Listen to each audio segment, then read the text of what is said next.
Hello बच्चों, let's discuss passage 1. Passage 1 says section 37 of the Contract Act categorizes performance into two types. What are these two types? These two types are actual performance and attempted performance. Actual performance refers to the fulfillment of all obligations under the contract, leaving no further task to be discharged.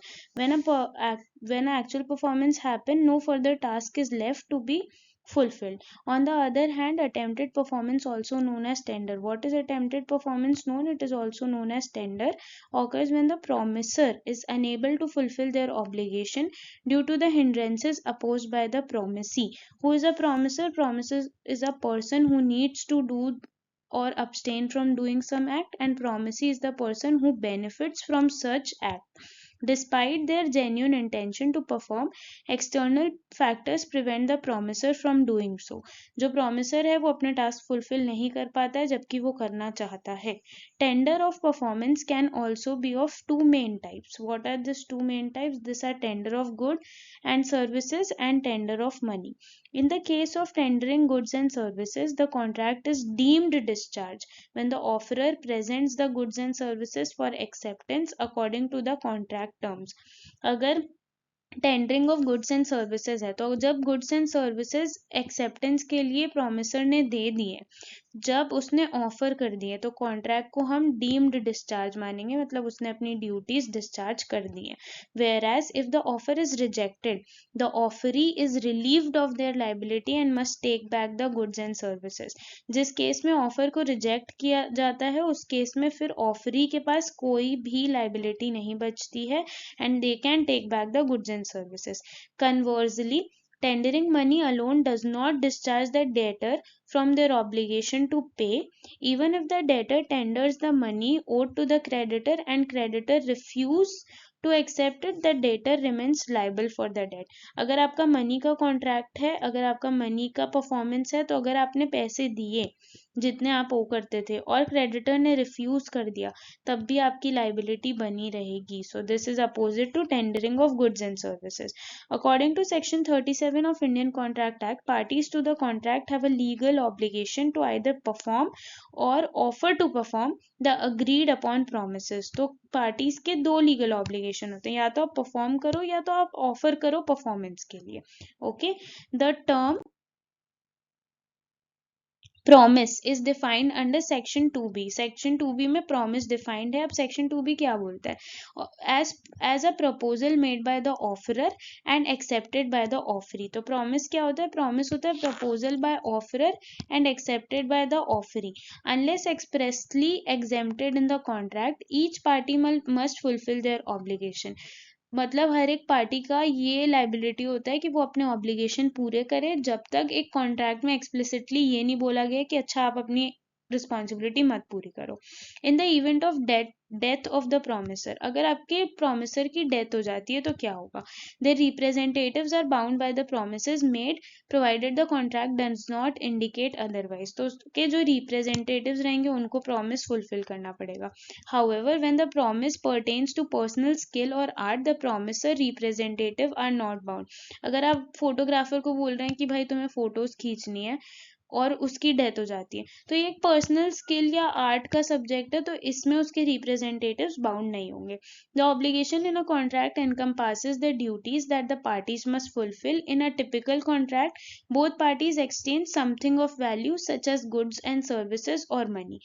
For instance, in a sale contract of an automobile, one party has the obligation to transfer ownership of the car while the other party must pay for it. Very simple. The contract establishes the terms governing this obligation, including payment method, amount, and delivery time or location. When responding to an invitation, a tender is considered as a proposal to contract rather than the contract itself. तो अगर आप किसी invitation को respond कर रहे हैं तो जो टेंडर होगा वो एक प्रपोजल माना जाएगा, वो कॉन्ट्रैक्ट नहीं माना जाएगा. Okay, in the case of MS great eastern energy versus MS Jain irrigation system limited, the court held that after the expiration of the tender's validity period, no acceptance would be made. तो कौन से case में? ये case था MS great eastern energy versus MS Jain irrigation system limited. इसमें court ने बोला था कि जब एक्सपायरेशन हो जाती है टेंडर की वैलिडिटी पीरियड की, तो उसमें कोई एक्सेप्टेंस जो होगा वो नहीं हो सकता है। Accepting the tender after its validity period has lapsed and failing to perform by the tenderer does not invalidate the forfeiture of the security deposit amount. Okay, now let's discuss the question. What does question number 1 says? Question number 1 says John and Sarah entered into a joint contract to deliver a shipment of goods to customer. According to the contract, John is responsible for transporting the goods while the Sarah is responsible for ensuring their packaging. They both have equal share in the profits for the sale of the good. However, due to unforeseen circumstances, John is unable to transport the goods as agreed upon. What are the implications of Sarah's liability under the contract if John tender his performance and goods cannot be delivered? Okay, तो ये case है joint contract का, जिसमें John का कोई failure हो गया है, वो ट्रांसपोर्टिंग के लिए रिस्पॉन्सिबल था, तो उसका कुछ फेलियर हो गया जिसकी वजह से वो परफॉर्म नहीं कर पा रहा है। तो इसमें सारा की क्या लाइबिलिटी होगी ये हमें बताना है। फर्स्ट ऑप्शन से Sara's liability is discharge when she is no longer liable for the contract. Obviously not, आपने कॉन्ट्रैक्ट किया है तो आपको परफॉर्म भी करना पड़ेगा। जस्ट बिकॉज एक पार्टी नहीं परफॉर्म कर पा रही है इसका मतलब ये नहीं होता है कि तुम्हारी भी लाइबिलिटीज कैंसिल हो जाए। This is a wrong option. Sarah's liability, now what's the B point? B point is Sarah's liability remain intact and she is still responsible for ensuring proper packaging of the goods. What is C option? C option says Sarah's liability depends on specific provisions of the contract regarding joint promises and liabilities. This is the correct option because it talks about joint liability and promises. तो इसी वजह से सारा की liability आएगी. Now D option says Sarah liability is transferred to John. He becomes sole responsible for the contract. Obviously not, जिसकी जो responsibility है वो वही पूरी करेगा. Question number B say second, Mark and Emily entered into a contract for Mark to provide photography services at Emily's wedding. The contract specifies the Mark will capture and deliver digital photographs of the entire event. However, on the day of the wedding, due to unforeseen circumstances, Mark's camera malfunctions and he is unable to capture any photographs.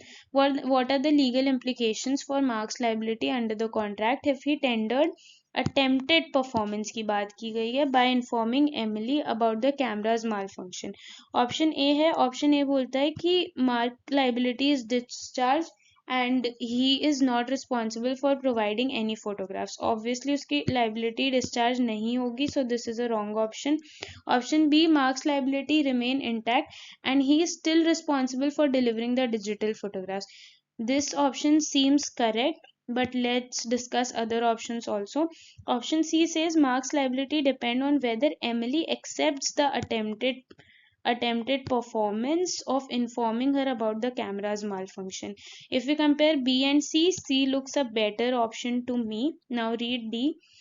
Mark's liability is transferred to Emily and she becomes responsible for providing an alternative solution to photographs. Promise C की liability कभी नहीं होगी, promiser की liability है वो transfer नहीं हो सकती है. This is a wrong option. B and C both are correct, but C is a better option because it talks about attempted performance. That is the passage. Now let's discuss the question number 3. Question number 3 is about Alex and Lisa entered into a contract where Alex agrees to provide accounting services to Lisa's company for a fixed monthly fee. The contract specifies that Alex will submit monthly financial reports to Lisa by the 5th of each month. However, due to unexpected illness, Alex is unable to complete the financial reports by the agreed upon deadline. What are the legal implications for Alex's liability under the contract if he tenders attempted performance by notifying Lisa about the delay in submitting the financial reports? अगर उसने attempt किया है, attempted performance की है उसने inform करके लीसा को, तो उसकी लाइबिलिटी क्या होगी हमें ये बताना है. ऑप्शन ए है Alex liability is discharge and he is not responsible for submitting the financial report. Attempted performance का मतलब ये नहीं होता कि आपकी लाइबिलिटी डिस्चार्ज हो गई. It is upon the consideration of the other party. So this is a wrong option. Option B says Alex liability remains intact and he is still responsible for submitting the financial report. Obviously he is This option seems correct as of now. Let's see both other options also. Alex's liability depend on whether Lisa agrees to extend the deadline for submitting the financial report. Obviously not. अगर Lisa बोलती है कि भाई मैं extend नहीं करूंगी तब भी Alex की liability होगी. So this is a wrong option. D option, Alex's liability is transferred to Lisa and she becomes responsible for completing the financial report. Again, this is a wrong option. The correct option is B. Let's see fourth question. Fourth question says Emma hires a contractor Jack to renovate her kitchen. They enter into a contract that specifies Jack will complete the renovation within 2 months using specific materials and following a set design. However, during the renovation process, Emma changes her mind about the design and requests Jack to make significant alteration to the other original plan, which will result into additional cost and time. यहाँ पे क्या चीज हो रही है? यहाँ पे हो रही है additional cost and time. What are the legal implications for Jack liability under the contract if he tenders attempted performance by completing the renovation according to original design without incorporating Emma's requested alteration? हमें Jack की responsibility बतानी है इस case में जब उसने renovation original design के basis पे कर दिया और एमा की रिक्वेस्ट को इनकॉर्पोरेट नहीं किया. So B, let's see all the options. Option A, Jack's liability is discharge and he is not responsible for making alteration. Obviously he is responsible for making alteration क्योंकि आपने एक रेनोवेशन करने के लिए agree किया है. डिजाइन स्पेसिफिक आपने सिर्फ डिसाइड किया, वो ऐसा टर्म नहीं है जिसको आप छोड़ के बस आपने पूरा कर दिया क्योंकि वो डिसाइड हो गया. तो so this is wrong option. Option B says Jack's liability remains intact and he is still responsible for incorporating Emma's requested alterations. This option seems correct to me. Let's see if we have a better option. Jack's liability depend on whether Emma agrees to pay for additional cost and grant an extension of time. Obviously अगर वो attempted performance कर रहा है तो उसकी liability इस चीज पे जरूर डिपेंड करेगी कि उसने एडिशनल कॉस्ट और टाइम दिया है. अगर वो एडिशनल कॉस्ट और टाइम दे रही है तो आपको उसके चेंजेस इनकॉर्पोरेट करने पड़ेंगे because this is a contract where you need to incorporate the request of alterations. So this option seems correct. Now let's discuss the option D. Jack's liability is transferred to Emma and she becomes responsible for making the alteration herself. Wrong option. B is also wrong option. C is the correct option for this question. Now let's see the last question, that is question number 5.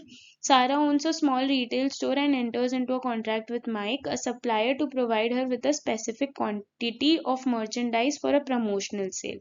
The contract specifies that Mike will deliver the merchandise to Sarah's store by certain date. However, on the delivery date, Mike only delivers a portion of the agreed upon quantity due to shortage in his inventory. What are the legal implications of Mike's liability under the contract if he tenders attempted performance by delivering only a portion of the agreed upon quantity? तो हमको ये बताना है कि legal implication क्या होंगे अगर attempted performance किया है माइक ने सिर्फ एक पोर्शन को डिलीवर करके. Okay, option A says mics liability is discharge and he is not responsible for delivering the remaining quantity. आपने कॉन्ट्रैक्ट पूरी क्वांटिटी डिलीवर करने के लिए किया था तो इसलिए डिस्चार्ज तो नहीं हुआ है contract. So this is a wrong option. Option B, Mike's liability remains intact and he is still responsible for delivering the fully agreed quantity. Again, this option looks correct, but let's see if we have a better option. Mike's liability depend on whether Sarah agrees to accept a partial delivery and adjust the terms of the contract. Obviously अगर सारा बोलती है कि भाई मुझे बचे हुए चीज भी चाहिए बट मैं अभी ये एक्सेप्ट कर रही हूँ और मैं टर्म्स को एडजस्ट कर ले रही हूँ अभी के लिए, सो उसकी माइक की लाइबिलिटी चेंज हो जाएगी and it will depend upon Sara. So this is a correct option and better option than B. Last option is Mike's liability is transferred to Sarah and she becomes responsible for sourcing the remaining quantity herself. Mike की liability सारा को transfer नहीं हो सकती है, so this is a wrong option. B is also wrong option because we have a better choice, that is C. I hope this was understandable. Best of luck, study hard.